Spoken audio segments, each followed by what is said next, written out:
Hi, my name is Lynette Mattina, and today I'm going to talk to you about the relationship between the breath and the pelvic floor, common misconception about the pelvic floor, and share an exercise, a breathing exercise for the pelvic floor. So many people tend to believe that constantly doing Kegel exercises and squeezing, constantly contracting and randomly contracting the pelvic floor is the solution to strengthen the pelvic floor and to prevent leaking and pelvic floor issues. But it's important to understand that the ability to relax the pelvic floor is just as important as the ability to contract the pelvic floor muscles. So the truth is, if you constantly contract and squeeze the pelvic floor muscles, they become overactive and tight, and they lose their ability to relax. And so, especially if you don't know how to do Kegels properly, and so if the muscles are unable to relax, they are unable to contract effectively. So in fact, this not only can tighten the muscles, it can both weaken and tighten the muscles. So it can also create other issues in the neighboring muscles in the hips and the back. So what we want to understand is really the relationship too between the diaphragm and the pelvic floor muscles. So one of the best ways and effective ways to release and to relax the pelvic floor is through breathing exercises. So we're going to talk about I'm going to teach you the diaphragmatic breathing exercise, and first I want to tell you about the diaphragm. So the diaphragm is your primary breathing muscle, and it's attached to the inside of your rib cage. It wraps all the way around and attaches to your mid and lower spine. So it sits, it acts as like the container, the roof of a core container. And then the pelvic floor acts as the floor of the pelvic floor. So these muscles, we got the roof and the floor, and they work together. They're in a direct relationship of dynamically working together. When your diaphragm, when you breathe in, your diaphragm contracts, the pelvic floor relaxes. And when you breathe out, the diaphragm relaxes and the pelvic floor contracts. So that's how they're designed to automatically work that way. So when an optimal diaphragmatic breath is an even 360-degree expansion through the rib cage when you inhale. So when you breathe in, the diaphragm moves down and the rib cage expands, or it needs to really expand from the front to the back, side to side, and really kind of top to bottom. So when that happens, the pelvic floor moves down and lengthens. That's what we want it to do. And then whenever you exhale, it lifts back up, and so does the diaphragm. So the problem is that many people tend to breathe, overuse their accessory muscles in the neck, in the chest, and in the back, opposed to using these muscles primarily. So ideally, you want to initiate your breath from here, opposed to here, or even through the belly. So we want to keep it in this area, although it's going to affect above and below. So let's start with an assessment, doing just a little breath assessment, because a lot of times people don't have a felt sense of the breath in their body and maybe chronic tension that you might be holding and breathing and holding patterns that can create this. Because if you're breathing mostly with your neck and your chest and your back muscles, then it can create a lot of tension, extraneous tension through the neck, through the throat, through the jaw, and then really all the way down into the pelvic floor. So let's do just a little assessment first. So you will need a strap. You can we're going to use it when we do the diaphragmatic breathing, but you'll need a strap. You can use a belt or a resistance band if you have one. If not, you can just use your hands when we get to that point, because we're just going to use that to help to build that awareness. And you also will need a folded yoga blanket or towel, and you want it maybe a few inches thick. And you're going to come onto your back, and you want to place the center of your skull on the blanket. So you want to make sure that your neck is relatively in a neutral position, that your chin's not tilted up or you're pushing down with your neck. So we want this space here, because this is going to give you better access to the pelvic floor and just to get a good optimal breath. So once you have that, the center of the skull, The center of the skull is going to level there. Adjust your blanket if you need to. Then you want your rib cage, the center of your rib cage to settle into the ground. And then also the center of your pelvis. And then you want your knees bent, feet a little wide, and then knees relaxed together. And then you will take one hand on your chest and one hand on your rib cage. And then invite you just to close your eyes so you're not visually stimulated. And then gently and softly close your lips. And then start to just notice the natural rhythm of your breath without changing anything. Just follow the air as it moves in through your nose and out through your nose.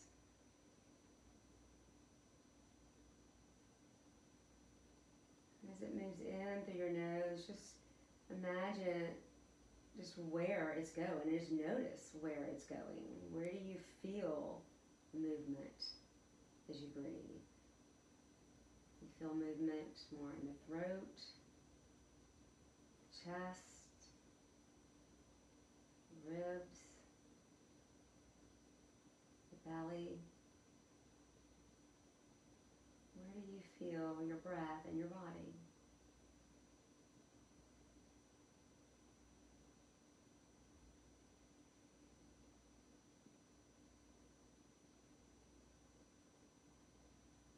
Notice any areas that are restricted,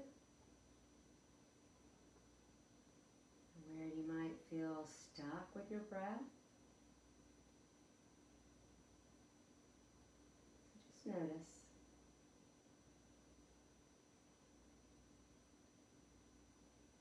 And then get a sense of your body lying here, from your head to your toes. Notice the space between the head and your tailbone.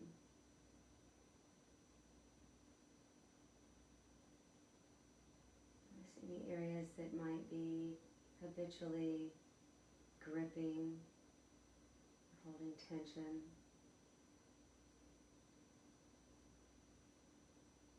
Just become aware of your jaw, your tongue, throat, all the way down into the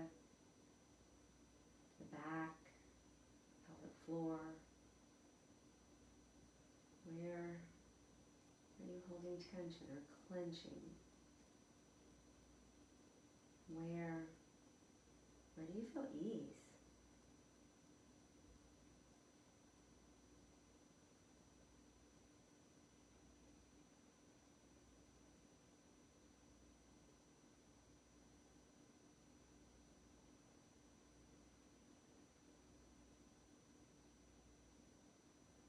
We're going to slowly take your time. So the purpose of that was just to start to become aware of some of your tension and patterns and your breathing habits that may contribute to some of these issues. So now, if you have a strap or the band or belt, go ahead and come to a seated position. If not, just stay where you are, because we're going to use this strap for.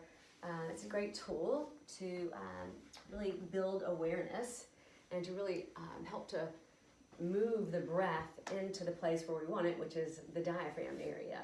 So you're going to loop the strap around your bottom ribs, and you want it tight enough so just that it feels secure, snug, but not compressed. Then once you have that, you'll come back onto your back, and then you want to come back to that same position, the center of your skull, the center of your rib cage, the center of your pelvis, just kind of lands. And then the knees relax in toward each other. You may have to readjust the tension on your belt.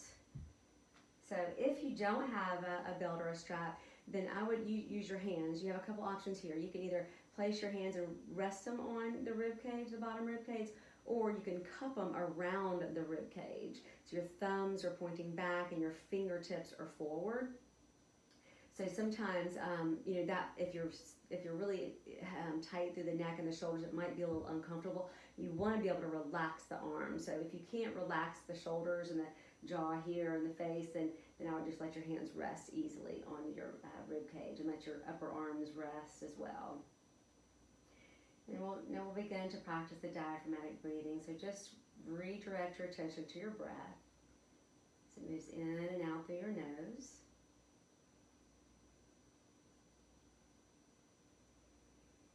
And notice the point of contact between your strap and your body, your hands and your body. Remember, an optimal diaphragmatic breath involves an even 360-degree expansion through the rib cage. So on your next breath, just notice or see if you can inhale to really expand into the strap, each part of the strap. So the rib cage is moving outward, and then as you exhale, take a long, slow breath out and just feel the rib cage draw in. Inhale to expand out, to the front, to the back, side to side. And even sensing that from the top of the ribs all the way down to the bottom of the floor, the bottom of the core.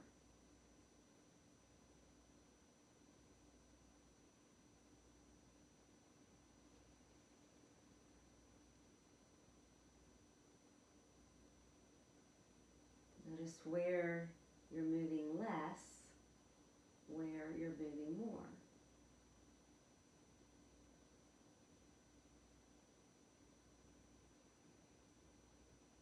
In which part of your strap do you feel movement? And you send the breath into those places that are moving less.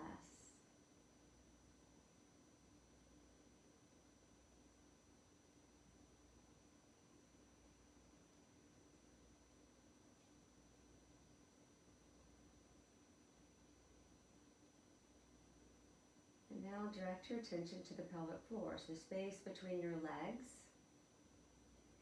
So now imagine the pelvic floor, the attachment sites, in the front and the pubic bone, and then it's attached to the back, the tailbone, and then they are attached to your two sit bones, one on the right and one on the left. I think of it kind of like a diamond shape. So on your next breath, as you inhale, the diaphragm, again, it contracts, it moves down, ribcage expands, and there's a subtle movement, downward movement of the pelvic floor, as if you're kind of spreading the space between in the diamond. And then exhalation's long and slow. So just focus more on the expansive inhalation. So as you feel, as you try to sense the breath moving into the pelvic floor, see if you can do this without bearing down or pushing. That's a very subtle sensation of just that lengthening and the spreading of those tissues.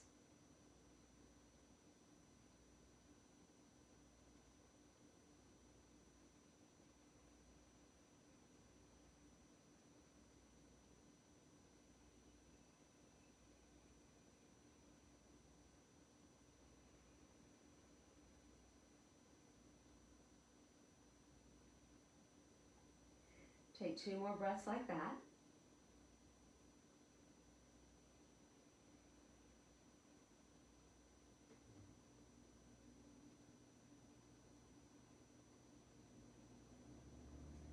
And just now let your body find its natural rhythm of breathing.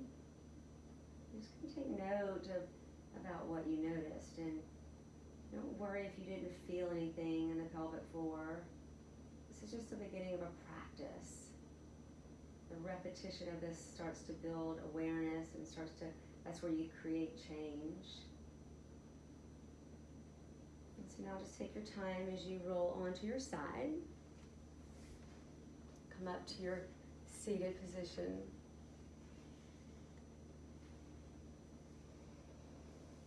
So diaphragmatic breathing exercises have so many benefits. They not only enhance the function of the pelvic floor, and the core, the deep core, they also have cognitive benefits. They help with emotional regulation, helps with stress reduction and promotes relaxation and calming of the mind.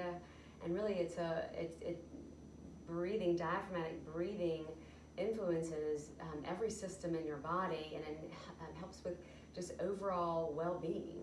So this is something that I would encourage to practice daily, even 2 to 3 times a day. If you can just take 2 to 5 minutes out of your day and lie on the floor, and you can use some tool or your hands to just help to build that awareness and to have a kind of an idea of where you're trying to move your breath. And again, make that a regular practice. You can also do this in a seated position. If you choose to do it in a seated position, just make sure that you're in an upright, neutral position so you can get better access to the breath. So anyway, I hope this was helpful for you. If it was, please click like and share it with anybody who might benefit. So thank you for watching.